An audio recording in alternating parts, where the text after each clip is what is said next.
ಹಸ್ತವನ್ನು ನೋಡಿ ಹಸ್ತವನ್ನು ಕಲಿಯಿರಿ. ಹಸ್ತವನ್ನು ಕಲಿತರೆ ಹಸ್ತದಲ್ಲಿರುವಂತಹ ವಿಷಯಗಳನ್ನು ತಿಳಿದುಕೊಂಡು ನೀವು ಜೀವನದಲ್ಲಿ ಅಭಿವೃದ್ಧಿ ಆಗ್ತೀರಿ. ಹಾಗಾದರೆ ಏನು? ಒಂದು ತಾವರೆ ಚಿಹ್ನೆ ಹಸ್ತದಲ್ಲಿದ್ದರೆ ಅದರ ಫಲವೇನು? ಒಂದು ನಕ್ಷತ್ರ ಚಿಹ್ನೆ ಇದ್ದರೆ ಅದರ ಫಲವೇನು? ಒಂದು ಚತುರ್ಕೋಣ ಚಿಹ್ನೆ ಇದ್ದರೆ ಅದರ ಫಲವೇನು? ತ್ರಿಕೋಣ ಚಿಹ್ನೆ ಇದ್ದರೆ ಅದರ ಫಲವೇನು? ಪ್ಲಸ್ ಇದ್ದರೆ ಏನು, ಮೈನಸ್ ಇದ್ದರೆ ಏನು? ಹಾಗೆ ಪ್ರತಿಯೊಂದು ವಿಷಯವನ್ನು ತಿಳ್ಕೋಬೇಕು. ಸಾಮಾನ್ಯವಾಗಿ ಎಲ್ಲರೂ ಆ ಮುಖ್ಯವಾದ ಬೇಸಿಕ್ ರೇಖೆಗಳ ಬಗ್ಗೆ ಮತ್ತು ಅದರಲ್ಲಿರುವ ಕೆಲವು ಚಿಹ್ನೆಗಳ ಬಗ್ಗೆ ಮಾತ್ರ ಹೇಳ್ತಾರೆ. ಆದರೆ BM ಪಿಚರಲ್ಲಿ ರಿಸರ್ಚ್ ಸೆಂಟರ್ನವರು ಪ್ರತಿಯೊಂದು ಚಿಹ್ನೆ, ಪ್ರತಿಯೊಂದು ಹಸ್ತದಲ್ಲಿರುವ ಪ್ರತಿಯೊಂದು ಚಿಹ್ನೆಯ ಬಗ್ಗೆಯೂ ಹೇಳಿಕೊಡುತ್ತದೆ. ಪ್ರತಿಯೊಂದು ಚಿಹ್ನೆಯ ಬಗ್ಗೆಯೂ ಸಂಶೋಧನೆ ಮಾಡಿ ಕಂಡುಕೊಂಡ ವಿಚಾರಗಳನ್ನು ನಿಮ್ಮ ಮುಂದೆ ಇಡ್ತಿದ್ದೇವೆ. ಆದರೆ ಇದನ್ನು ಅರ್ಥ ಮಾಡಿಕೊಂಡಾಗ ಮಾತ್ರ ನೀವು ಸರಿಯಾದ ರೀತಿಯಲ್ಲಿ ಏನು ಹಸ್ತರೇಖಾ ಸಾಮುದ್ರಿಕೆ ಅಂದರೆ ಏನೆಂಬುದನ್ನು ತಿಳಿಯಲು ಸಾಧ್ಯ. ಅದರಿಂದ ಜೀವನದಲ್ಲಿ ಯಾವ ರೀತಿಯ ಬದಲಾವಣೆಗಳನ್ನು ತರಬಹುದು ಎಂಬುದನ್ನು ತಿಳ್ಕೋಬೇಕು. ಇದು ನಂಬಿಕೆ ಮತ್ತು ಆಸಕ್ತಿ ಇರುವವರಿಗಾಗಿ ಮಾತ್ರ ಒಂದು ವಿಷಯ ಎಂಬುದನ್ನು ತಿಳ್ಕೋಬೇಕು. ನಂಬಿಕೆ ಇಲ್ಲದಿದ್ದವರು ಇಂಥ ವಿಷಯಗಳಲ್ಲಿ ಆಸಕ್ತಿ ತೋರುವುದಿಲ್ಲ. ಅವರು ನೋಡಿದರೂ ಟೀಕೆ ಮಾಡುವುದೇ ಆಗುತ್ತೆ. ಆದರೆ ನಂಬಿಕೆ ಇದ್ದವರಿಗೆ ಇದರಿಂದ ಬಹಳಷ್ಟು ಉಪಯೋಗವಿದೆ. ಇಂಥ ವಿಚಾರಗಳನ್ನು ನಾವು ಇವತ್ತು ನಿಮ್ಮ ಜೊತೆ ಹಂಚಿಕೊಳ್ಳಬೇಕಾಗಿದ್ದೇನೆ. ಅಂದರೆ ನಿಮ್ಮ ಜೀವನ ಯಾವ ರೀತಿ ಅಭಿವೃದ್ಧಿ ಆಗುತ್ತೆ ನೋಡಿ. ಅಭಿವೃದ್ಧಿ ಆಗೋದೇ ನೋಡಿ, ಮೇಲಕ್ಕೆ ಮೇಲಕ್ಕೆ ಮೇಲಕ್ಕೆ. ಯಾವಾಗಲೂ ಒಂದು ಕೆಲಸ ಮಾಡಿದರೆ ಅದರಿಂದ ಅಭಿವೃದ್ಧಿ, ಇನ್ನೊಂದು ಕೆಲಸ ಮಾಡಿ ಅದರಿಂದ ಅಭಿವೃದ್ಧಿ. ಇಂತಹ ವಿಚಾರಗಳನ್ನು ನಾವು ನಿಮಗೆ ತೋರಿಸಲು ಆಸಕ್ತಿಯಿಂದ ಬಂದಿದ್ದೇವೆ. ಏನು ಇವತ್ತಿನ ವಿಷಯ ಏನು? ಆ ಕುತೂಹಲವನ್ನು ತಣಿಸುವುದಕ್ಕಿಂತ ಮೊದಲು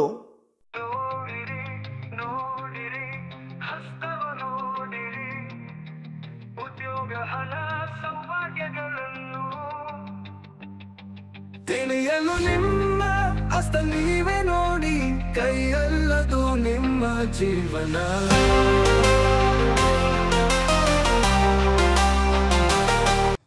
ನಮಸ್ಕಾರ ಬಂಧುಗಳೇ, ಎಲ್ಲರಿಗೂ ಮಾಣಿ ಆರ್ಟ್ ಟೈಮ್ಸ್ ಯೂಟ್ಯೂಬ್ ಚಾನಲ್ಗೆ ಸ್ವಾಗತ. ಇದು ನಮ್ಮ ಹಸ್ತ ಅಂತ ತಿಳ್ಕೊಳ್ಳಿ. ಇದು ನಮ್ಮ ಹಸ್ತ. ನಿಮ್ಗೆ ಗೊತ್ತಿದೆ, 5 ಬೆರಳುಗಳಿರುತ್ತೆ. ಅದರಲ್ಲಿ ಒಂದು ಹೆಬ್ಬೆರಳು, ಬಾಕಿದ್ದೆಲ್ಲವೂ ಕಿರುಬೆರಳು, ಉಂಗುರ ಬೆರಳು, ನಡು ಬೆರಳು ಹಾಗೂ ಇದು ತೋರು ಬೆರಳು. ಇದನ್ನು ನಾವು ಗುರು ಬೆರಳು ಅಂತೀವಿ. ಯಾವುದು? ತೋರು ಬೆರಳನ್ನು ಗುರು ಬೆರಳು, ಅದರ ಕೆಳಗಿರುವುದು ಗುರುಪರ್ವ. ನಡು ಬೆರಳನ್ನು ಶನಿ ಬೆರಳು, ಅದರ ಕೆಳಗಿರುವುದು ಶನಿ ಪರ್ವ. ಅದೇ ಉಂಗುರ ಬೆರಳನ್ನು ನಾವು ಸೂರ್ಯ ಬೆರಳು, ಅದರ ಕೆಳಗಿರುವ ಸೂರ್ಯ ಪರ್ವ. ಹಾಗೆಯೇ ಕಿರುಬೆರಳನ್ನು ಬುಧ ಪರ್ವ, ಅದರ ಕೆಳಗಿರುವುದು ಬುಧ ಪರ್ವ ಅಂತ ಹೇಳ್ತೀವಿ. ಆಮೇಲೆ ಇಲ್ಲೆಲ್ಲ ಬೇರೆ ಬೇರೆ ಚಿಹ್ನೆ ಇದೆಲ್ಲ ಇದೆ, ಅದನ್ನೆಲ್ಲ ನಿಮಗೆ ಹೇಳಿದ್ದೀನಿ ನಾನು. ಆದರೂ ಸಹ ಮತ್ತೊಂದು ಸಲ ನಿಮಗೆ ಈ ವಿಚಾರವನ್ನು ನಿಮ್ಮ ಜೊತೆ ಹಂಚಿಕೊಳ್ಳಬೇಕಾಗಿದ್ದೇನೆ. ಈಗ ನೋಡಿ, ನಾವು ಯಾವ ಪರ್ವದಲ್ಲಿ ಯಾವುದೇ ಚಿಹ್ನೆ ಇದ್ದಾಗ ಏನಾಗುತ್ತದೆ, ಕೆಲವು ಚಿಹ್ನೆಗಳ ಮಾತ್ರ, ಎಲ್ಲವನ್ನೂ ಒಂದೇ ರೀತಿಯಲ್ಲಿ ಒಂದೇ ಸಲ ಹೇಳ್ಕೊಡೋಕ್ಕಾಗೋದಿಲ್ಲ.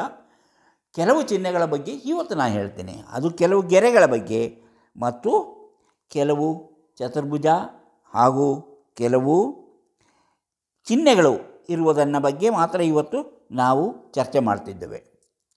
ಆದ್ದರಿಂದ ಇಂಥ ವಿಚಾರಗಳನ್ನು ಹೊತ್ತು ಬರುತ್ತಿರುವಂತಹ ಇಂಥ ವಿಚಾರಗಳು ಇನ್ನಷ್ಟು ತಿಳಿಯಬೇಕೆಂಬ ಆಸಕ್ತಿ ನಿಮಗಿದ್ದರೆ ಈಗಲೇ ಕೆಳಗೆ ಕಾಣುವ ಸಬ್ಸ್ಕ್ರೈಬ್ ಎಂದು ಬರೆದಿರುವಲ್ಲಿ ಒಮ್ಮೆ ಕ್ಲಿಕ್ ಮಾಡಿ ಸಾಕು, ನೀವು ಸಬ್ಸ್ಕ್ರೈಬ್ ಆಗ್ತೀರಿ.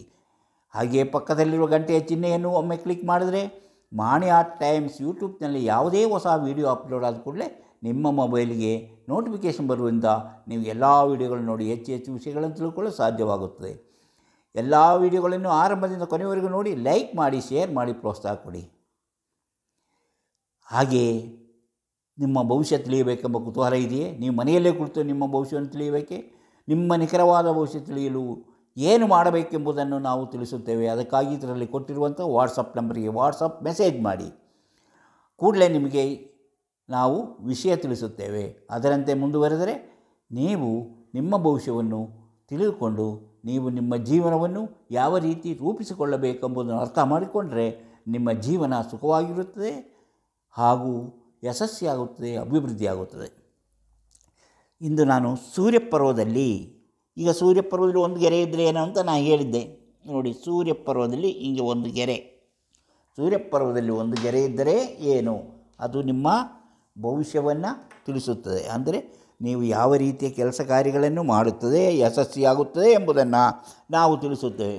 ಅದರ ಜೊತೆ ಇನ್ನೊಂದು ಗೆರೆಯೂ ಇದ್ದರೆ, ಈ ರೀತಿ ಇನ್ನೊಂದು ರೇಖೆ, 2 ರೇಖೆಗಳಿದ್ದರೆ, ಒಂದು ರೇಖೆ 2 ರೇಖೆಯಾಗಿದ್ದರೆ, 2 ರೇಖೆಯಾಗಿದ್ದರೆ ನಿಮ್ಮ ಜೀವನದಲ್ಲಿ ಏನು ನಡೆಯುತ್ತೆ, ಯಾರ ಜೀವನದಲ್ಲಿ, ನಿಮ್ಮ ಅಂದರೆ ಯಾರು, ಇಂಥ ರೇಖೆಗಳಿರುವಂತಹ ಜೀವನದಲ್ಲಿ ಇವರು ಒಂದಕ್ಕಿಂತಲೂ ಹೆಚ್ಚು ಉದ್ಯೋಗವನ್ನು, ಒಂದೇ ಸಲ 2 ಉದ್ಯೋಗವನ್ನು ಮಾಡ್ತಾರೆ. ಒಂದೇ ರೀತಿಯಲ್ಲಿ ಉದ್ಯೋಗ, ಒಂದು ಸರಿ ಸಾಹಿತ್ಯದಲ್ಲಿರ್ಬೋದು, ಒಂದು ಕಲೆಯಲ್ಲಿರ್ಬೋದು, ಅಥವಾ ಇನ್ನೊಂದು ಸರ್ಕಾರಿ ಉದ್ಯೋಗ ಇರ್ಬೋದು, ಅದ್ರ ಜೊತೆಯಲ್ಲಿ ನಾಟಕ, ಅಭಿನಯ, ಸಿನಿಮಾ ಇಂತಹ ವಿಚಾರಗಳಿಂದ 2 ಉದ್ಯೋಗಗಳನ್ನು ಮಾಡಿ ಯಶಸ್ವಿಯಾಗುತ್ತಾರೆ. ಅವರು ಹೆಚ್ಚು ಹಣವನ್ನು ಸಂಪಾದನೆ ಮಾಡುವಂತಹ ಸೂಚನೆ ಇದಾಗಿದೆ. ಅಂದರೆ ಹಾಗೆ ಅವರು ದುಡಿದ್ರೆ ಏನಾಗುತ್ತೆ, ಅವರಿಗೆ ಹೆಚ್ಚಿನ ಹಣ ಬಂದು ಸೇರುತ್ತದೆ. ಅದರ ಜೊತೆ ಹೆಸರು, ಖ್ಯಾತಿ ಎಲ್ಲವೂ ಬರುತ್ತದೆ. Do you have more than one career on your hand in a palmistry? ಅಂದರೆ ಒಂದೇ ಒಂದು ಕೆಲಸಕ್ಕೆ ಒಂದೇ ರೇಖೆ, 2 ಇದ್ದಾಗ 2 ರೇಖೆ ಎಂಬುದು ಇರುತ್ತೆ. ಅದರಿಂದ 2 ಕೆಲಸವನ್ನು ಮಾಡಿ ಅದರಲ್ಲಿ ಯಶಸ್ವಿ ಆಗುವಂಥ ವ್ಯಕ್ತಿಗಳಲ್ಲಿ ಇಂತಹ 2 ರೇಖೆಗಳನ್ನು ಸೂರ್ಯಪರ್ವದಲ್ಲಿ ನೋಡಬಹುದು. ಸೂರ್ಯಪರ್ವದಲ್ಲಿ ಇಂತಹ ಗೆರೆಗಳನ್ನು ನೋಡಬಹುದು. ಅಂದರೆ ಅದೇ ರೀತಿ ನಿಮ್ಮ ಹಣದ ಸ್ಥಿತಿ ಉತ್ತಮವಾಗಿರುತ್ತದೆ ಎಂಬುದನ್ನು ತಿಳಿದುಕೊಳ್ಬೋದು. ಯಾರದ್ದು, ನಿಮ್ಮದಂದರೆ ಇಂಥ ರೇಖೆ ಇರುವಂತಹ ವ್ಯಕ್ತಿಗಳಿಗೆ ಹಣದ ತುಂಬ ರಿಚ್ ಆಗಿರುವಂಥ ಸ್ಥಿತಿಯನ್ನು ನಾವು ಕಾಣಬಹುದು. ಹೃದಯ ರೇಖೆಯಿಂದ ಸೂರ್ಯ ಬೆರಳು ನೋಡಿ, ಸೂರ್ಯರೇಖೆ ಅಂದರೆ ಈಗ ಸೂರ್ಯರೇಖೆ ಇದಾಯಿತು. ಈಗ ನೋಡಿ, ಇಲ್ಲಿಂದ ಒಂದು 3 ಗೆರೆ ಹಿಂಗೆ ಇದ್ದರೆ, ಮತ್ತು ಇಲ್ಲೊಂದು 3 ಗೆರೆ ಹೀಗೆ ಇದ್ದರೆ, ಅಲ್ಲೂ 3 ಗೆರೆ, ಇಲ್ಲೂ 3 ಗೆರೆ, ಇದರ ಯಾವುದು ಬದಲಾಗುತ್ತದೆ. ಅದು ಅದರ ಸ್ಥಿತಿಗತಿಗಳೇ ಬದಲಾಗುತ್ತದೆ. ಸೂರ್ಯ ಬಂದರೆ, ಈಗ ರೇಖೆಗಳಿದ್ದರೆ ಇವರು ಬುದ್ಧಿವಂತಿಕೆಯಿಂದ ಹಣ ಸಂಪಾದನೆ ಮಾಡುತ್ತಾರೆ. ಹೀಗೆ ರೇಖೆಗಳಿದ್ದರೆ ಅವರು ಬುದ್ಧಿವಂತಿಕೆಯಿಂದ ಹಣವನ್ನು ಸಂಪಾದನೆ ಮಾಡುತ್ತಾರೆ. ಹಾಗೆ ಇವರಿಗೆ ಕೀರ್ತಿ ಬರುತ್ತದೆ ಎನ್ನುವುದಕ್ಕೆ ಇದು ಕೀರ್ತಿ ಬರುತ್ತದೆ. ಹಣ ಸಂಪಾದನೆ ಆಗುತ್ತದೆ ಎನ್ನುವುದಕ್ಕೆ ಬುಧಪರ್ವ ಬರುತ್ತದೆ. ಆದರೆ ಇದು ಅವರಿಗೆ ಉತ್ತಮವಾದ ಭವಿಷ್ಯವನ್ನು ಸೂಚಿಸುವಂತಹ ರೇಖೆಗಳು. ಅಡ್ಡ ರೇಖೆಗಳಿರಬಾರದು ಎಂಬುದನ್ನು ನೆನೆಸ್ಕೋಬೇಕು. ಅಂದರೆ ಈ ರೀತಿ ಅಡ್ಡ ರೇಖೆಗಳು, ಯಾವುದೇ ಅಡ್ಡ ರೇಖೆಗಳು ಇರಬಾರದು. ಹಾಗಿದ್ದರೆ ಅದರ ಫಲವೇ ಬೇರೆಯಾಗಿ ಹೋಗುತ್ತದೆ. ಅಂದರೆ ಅದರಿಂದ ಯಾವ ರೀತಿಯ ಒಳ್ಳೆಯ ಫಲಗಳನ್ನು ನಿರೀಕ್ಷೆ ಮಾಡಿದರೂ ನಿಮಗೆ ಬಂದರೂ ಸಹ ಕೈಗೆ ಬಂದ ತುತ್ತು ಬಾಯಿಗೆ ಬರದಂತಾಗುತ್ತದೆ. ಆದರೆ ನೋಡಿ, ಈಗ ಬುಧಪರ್ವದಲ್ಲಿ ಹೀಗೆ ರೇಖೆ ಇದ್ದರೆ, ಈಗ ಡೊಂಕಾದ ರೇಖೆ ಇದ್ದರೆ ಏನಾಗುತ್ತದೆ, ಅದರ ಮೇಲೆ ಡೊಂಕಾದ ರೇಖೆ ಇದ್ದರೆ ಅವರು ಹೆಚ್ಚು ಶ್ರಮಪಟ್ಟು ಹಣವನ್ನು ಸಂಪಾದನೆ ಮಾಡಬೇಕಾಗುತ್ತೆ. ಶ್ರಮ ಪಡುವುದೇ ಯಾವಾಗಲೂ ಅವರ ಜೀವನದಲ್ಲಿ ನಡೀತಾನೇ ಇರುತ್ತೆ. ಅವರು ಹೆಚ್ಚೆಚ್ಚು ಕಷ್ಟಪಡುತ್ತಾರೆ. ಶ್ರಮ ಜೀವನದಿಂದ ಹಣ ದುಡಿದು ತರ್ತಾರೆ. ಆದರೆ ಅದನ್ನು ಉಳಿಸಿಕೊಳ್ಳಲು ಅವರಿಗೆ ಸಾಧ್ಯವಾಗುವುದಿಲ್ಲ. ಶ್ರಮದಿಂದ ಹಣ ದುಡಿತಂದರೂ ಸಹ ಅದನ್ನು ಉಳಿಸಿಕೊಳ್ಳಲು ಆಗದೆ ಅವರು ಸಮಸ್ಯೆಗಳಿಗೆ ಸಿಕ್ಕಿ ಹಾಕಿಕೊಳ್ಳುತ್ತಾರೆ. ಸೋಲು, ಅಪಕೀರ್ತಿ ಎಲ್ಲವೂ ಅವರು ಜೀವನದಲ್ಲಿ ಎದುರಾಗುವ ಸಾಧ್ಯತೆ ಇದೆ ಎಂಬುದನ್ನು ಇದು ಸೂಚಿಸುತ್ತದೆ. ಈಗ ನಾವು ಮೊದಲು ಒಳ್ಳೆಯ ನೇರವಾದ ಲಂಬವಾದ ರೇಖೆ ಇದ್ದಾಗ ಅದರಿಂದ ಒಳ್ಳೆಯ ಫಲಗಳು, ಈ ಥರ ಡೊಂಕಾದ ಹಾವಿನಂತೆ ಕಾಣುವ ರೇಖೆಗಳಿದ್ದರೆ ಅದರಿಂದ ದೋಷ ಫಲಗಳು ಎಂಬುದಾಗಿ ತಿಳಿಯಬೇಕು. ಸೋಲು, ಅಪಕೀರ್ತಿ ಇದರ ಮುಖ್ಯ ಲಕ್ಷಣ. ಸೋಲು, ಅಪಕೀರ್ತಿ ಇದರ ಮುಖ್ಯ ಲಕ್ಷಣ. ಈಗ ನೋಡಿ, ಅದು ಆಯಿತು, ಅದನ್ನು ನಾವು ಕಂಡಾಯಿತು. ಈಗ ಸೂರ್ಯರೇಖೆ ಈ ರೀತಿ ಬಂದು ಈ ರೀತಿ ಕವಲು ಹೊಡೆದಿದ್ದರೆ ವೈ ಆಕಾರ ಬಂದಿದ್ದರೆ ಇವರು ಗೌರವಾನ್ವಿತರೆನಿಸಿಕೊಳ್ಳುತ್ತಾರೆ. ಇವರು ಹಣ ಸಂಪಾದನೆಯನ್ನು ಮಾಡುತ್ತಾರೆ, ಶ್ರೀಮಂತಿಕೆಯನ್ನು ಅನುಭವಿಸುತ್ತಾರೆ ಎಂಬುದರ ಸೂಚನೆ. ಅಂದರೆ ಸೂರ್ಯಪರ್ವದಲ್ಲಿರುವಂತಹ ವೈ ಆಕಾರದ ಸೂರ್ಯರೇಖೆ ಜೀವನದಲ್ಲಿ ಗೌರವವನ್ನು ತಂದುಕೊಡುತ್ತದೆ, ಹಣ ಸಂಪಾದನೆ ಮಾಡುತ್ತಾರೆ, ಇಂದಲ್ಲ ನಾಳೆ ಅವರು ಶ್ರೀಮಂತಿಕೆಯನ್ನು ಅನುಭವಿಸುತ್ತಾರೆ ಎಂಬುದರ ಸೂಚನೆಯಾಗಿದೆ ಎಂದು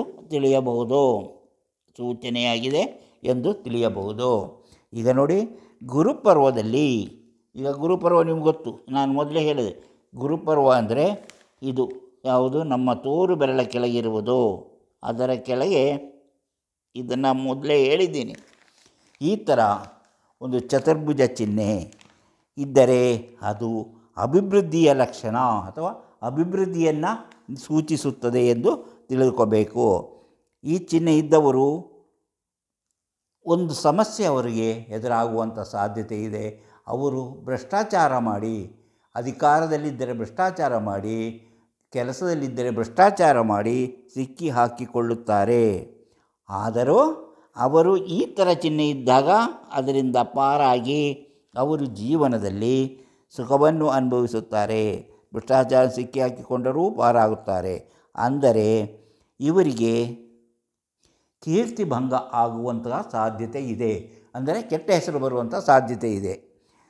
ಅದರೊಳಗೆ ಒಂದು ಚಿಕ್ಕ ಚುಕ್ಕೆ ಇದ್ದರೆ ಅದಕ್ಕೆ ಒಂದು ಕಪ್ಪು ಚುಕ್ಕೆ ಎಲ್ಲಿದ್ದಾಗ ಕಪ್ಪು ಚುಕ್ಕೆ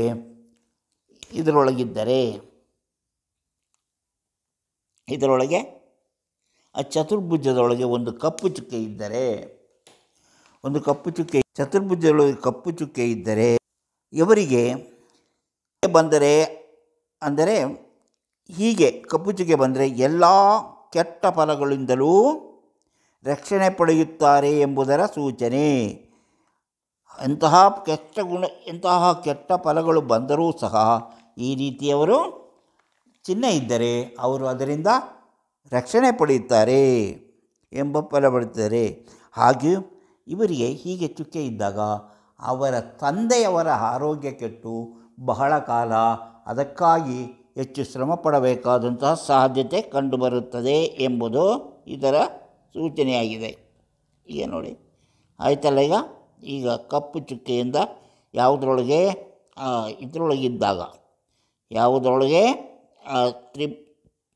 ಚತುರ್ಭುಜದಲ್ಲಿ ಇದ್ದಾಗ ಅವರಿಗೆ ಆಗಿರುತ್ತೆ. ಹಾಗಾದರೆ ಬರೀ ಕಪ್ಪು ಚುಕ್ಕೆ ಮಾತ್ರ ಇದ್ದರೆ ಏನಾಗುತ್ತೆ? ಅದರೊಳಗೆಲ್ಲ ಹೊರಗಡೆ ಕಪ್ಪು ಚುಕ್ಕೆ ಇದ್ದರೆ ಅದು ಅವರ ಈ ಕಪ್ಪು ಚುಕ್ಕೆ ದೊಡ್ಡದಾದ ಅದರ ಬಣ್ಣ ಹೆಚ್ಚು ಕಪ್ಪಾದಷ್ಟು ಅವರಿಗೆ ಕೀರ್ತಿಭಂಗ, ಅಪಕೀರ್ತಿಯ ಸೂಚನೆ ಎಂದು ತಿಳಿಯಬಹುದು. ತಂದೆಯ ನಿರ್ಲಕ್ಷ್ಯಕ್ಕೆ ಒಳಗಾಗುತ್ತಾರೆ, ತಂದೆಗೆ ರೋಗ ಬರುವ ಸಾಧ್ಯತೆ ಇದೆ. ಆದ್ದರಿಂದ ಈ ರೀತಿ ಕಪ್ಪು ಚುಕ್ಕೆ ಇದ್ದಾಗ ಎಷ್ಟು ಕಪ್ಪಾಗಿದೆ, ಅದರ ಕಪ್ಪು ಎಷ್ಟು ಗಾಢವಾಗಿದೆಯೋ ತೆಳ್ಳಗಿದೆಯೋ ಏನೆಂಬುದನ್ನು ನೀವು, ನಸು ಕಪ್ಪಾದರೆ ಅದರ ಕಷ್ಟಗಳು ಬೇಗನೆ ಪರಿಹಾರವಾಗುತ್ತೆ, ಹೆಚ್ಚು ಕಪ್ಪಾಗಿದ್ದರೆ ಅದು ಹೆಚ್ಚುತ್ತಾ ಹೋಗುತ್ತದೆ ಎಂಬುದು ಅದರ ಅರ್ಥ. ಹಾಗೆಯೇ ನೋಡಿ, ಇದು ಯಾವ ವಯಸ್ಸಿನಲ್ಲಿ ಆಗುತ್ತದೆ ಎಂಬುದನ್ನು ಈ ರೇಖೆ ಮತ್ತು ಈ ಆಯುಷ ರೇಖೆಯನ್ನು ನೋಡಿ ತಿಳಿಬೋದು. ಯಾವುದು ಭಾಗ್ಯರೇಖೆ ಮತ್ತು ಆಯುಷ ರೇಖೆಯನ್ನು ನೋಡಿ ತಿಳಿಯಬೇಕು. ಹಾಗೆ ಯಾವುದು ಸೂರ್ಯಪರ್ವದಲ್ಲಿ 2 ಚಿಹ್ನೆ ಹೇಳಿದೆ. ಈಗ ಅದೇ ರೀತಿ ಗುರುಪರ್ವದ ಚಿಹ್ನೆಗಳ ಬಗ್ಗೆಯೂ ಹೇಳಿದೆ. ಹೀಗೆ ಹಲವು ರೀತಿಯಲ್ಲಿ ನಾವು ಶನಿಯಲ್ಲಿ ವೈ ರೇಖೆಗಳು, ಈಗ ನೋಡಿ, ಅಭಿವೃದ್ಧಿ ಬುಧಪರ್ವಕ್ಕೆ ಹೋಗಿದ್ದರೆ ಸೂರ್ಯಪರ್ವ ಕಲೆ ಸಾಹಿತ್ಯವನ್ನು ತಿಳಿಸುತ್ತದೆ. ಇದು ಹೋಗಿದ್ದರೆ ಸೂರ್ಯಪರ್ವ ಕಲೆ ಸಾಹಿತ್ಯವನ್ನು ತಿಳಿಸುತ್ತದೆ. ಇದು ಹಾಗೆ ಬೇರೆ ಬೇರೆ ಉದ್ಯೋಗಗಳನ್ನು ಮಾಡುವಂತಹ ಸ್ಥಿತಿಗೆ ರೇಖೆಗಳು ಜಾಸ್ತಿ ಇರುತ್ತೆ. ಹೀಗೆ ರೇಖೆಗಳು ಜಾಸ್ತಿ ಇರುತ್ತೆ. ಇಲ್ಲಿ 2 ಗೆರೆ ಇದ್ದರು ಬೇರೆ ಬೇರೆ ಉದ್ಯೋಗಗಳನ್ನು ಮಾಡ್ತಾರೆ. ಅಂದರೆ ಒಂದೇ ಸಲ ಇವರು ಇದು ಬೇರೆ ಬೇರೆ ಉದ್ಯೋಗಗಳನ್ನು ಮಾಡ್ತಾರೆ, ಇದು ಒಂದೇ ಸಲ ಅವನು 2 ಉದ್ಯೋಗದಲ್ಲಿ ಕೆಲಸ ಮಾಡ್ತಾನೆ ಎಂಬುದ ಅರ್ಥ. ಹೀಗೆ ಹಲವು ರೀತಿಯಲ್ಲಿ ನಾವು ನಮ್ಮ ಹಸ್ತವನ್ನು ನೋಡಿ ವಿಷಯಗಳನ್ನು ತಿಳಿದುಕೊಂಡು ನಮ್ಮ ಜೀವನಕ್ಕೆ ಏನು ಆಗುತ್ತದೆ ಎಂಬುದನ್ನು ತೊಳಬೇಕು.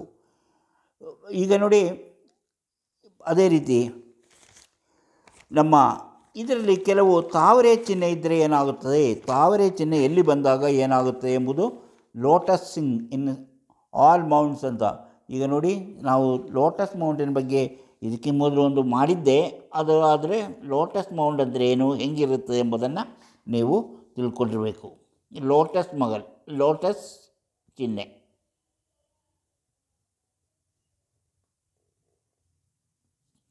ಈ ರೀತಿ ಇರುತ್ತೆ. ಇನ್ನು ಕೆಲವು ಈ ರೀತಿ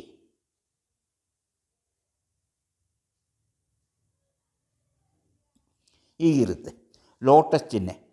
ಈ ಲೋಟಸ್ ಚಿಹ್ನೆ ಬುಧಪರ್ವದಲ್ಲಿದ್ದರೆ ವ್ಯಾಪಾರ ವ್ಯವಹಾರದಿಂದ ಧನಾಭಿವೃದ್ಧಿ, ಚಂದ್ರ ಪರ್ವದಲ್ಲಿದ್ದರೆ ವಿದೇಶದಿಂದ, ಇಲ್ಲಿ ಚಂದ್ರ ಪರ್ವದಲ್ಲಿದ್ದರೆ ವಿದೇಶದಿಂದ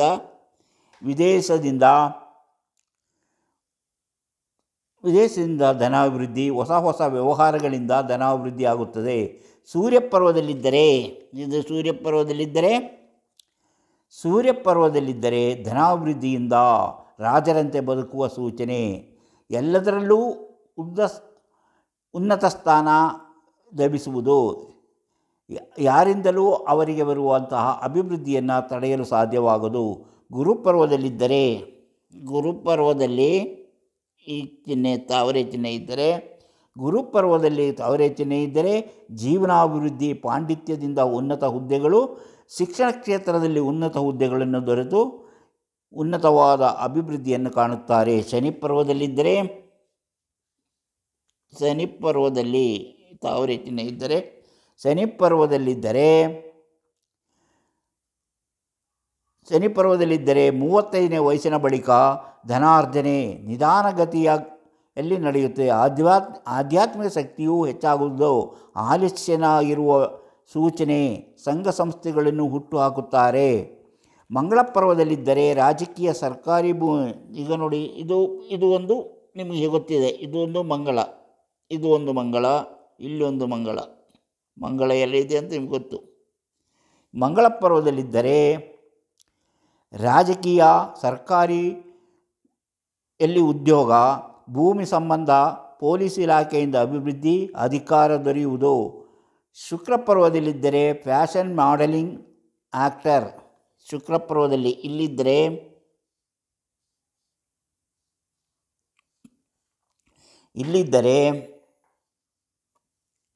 ಇಲ್ಲಿದ್ದರೆ ಅವರಿಗೆ ಆ್ಯಕ್ಟಿಂಗು, ಕಲೆಗಳಿಂದ ಧನಾಗಮನ, ಸಂಗಾತಿಯಿಂದ ಪರಿಪೂರ್ಣ ಸಹಕಾರವು ದೊರೆತು ದಾಂಪತ್ಯ ಜೀವನದಲ್ಲಿ ಹೆಚ್ಚು ಸಂತೋಷ.